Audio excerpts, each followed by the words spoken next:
I think that all of us who hear about bardoxolone are very enthusiastic because of the fact that it's the first novel treatment we might have for not just prevention of or slowing the progression of chronic kidney disease, but actually improvement in somebody's GFR or level of kidney function.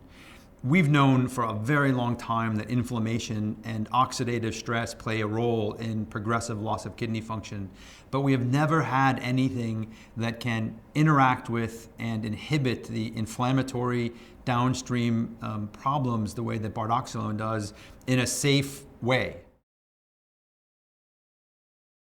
Getting diagnosed with chronic kidney disease, I think, has a tremendous impact on someone's life.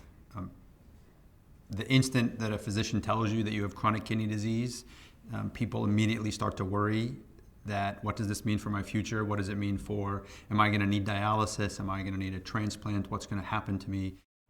I think the major effect that we see in patients with CKD and other organ systems is really on the cardiovascular system.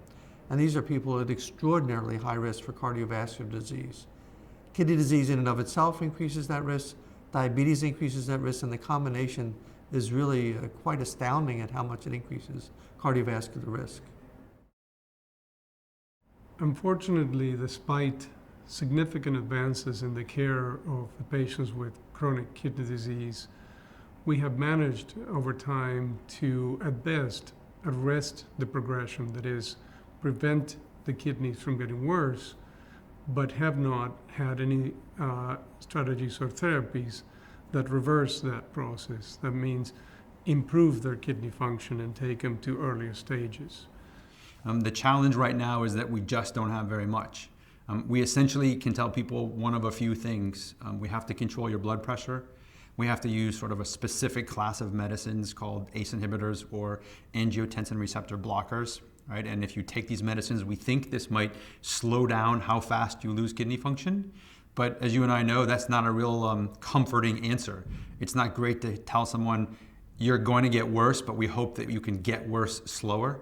Right? So the biggest challenge we have is that we have, for most kinds of chronic kidney disease, they are progressive. Even if you identify the etiology and do something about it, it becomes a progressive loss of kidney function, and we simply don't have very much to change that. Bardoxolone's mechanism of action is unlike any other therapy that we've used in CKD patients. We do not have anti-inflammatory actions of this nature that we ever employ in CKD patients. So it's a totally novel mechanism of action. And based on the phase 2 studies, it looks as if we're going to see significant improvements in renal function that are sustained.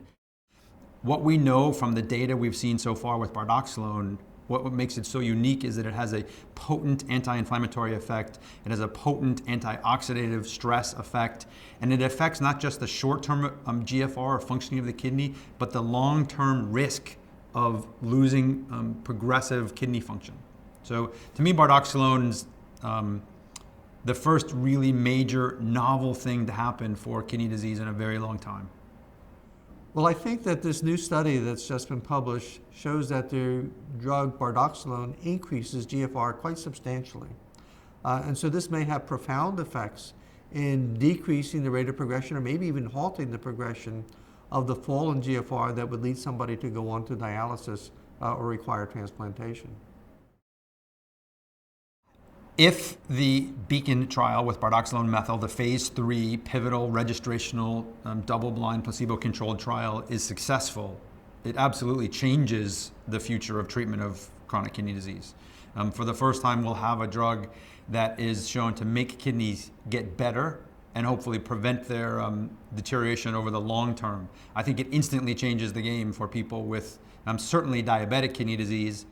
What we have at this point are very promising, very exciting results with 52 weeks of treatment. That was compared to a placebo, so we think it's a very valid effect.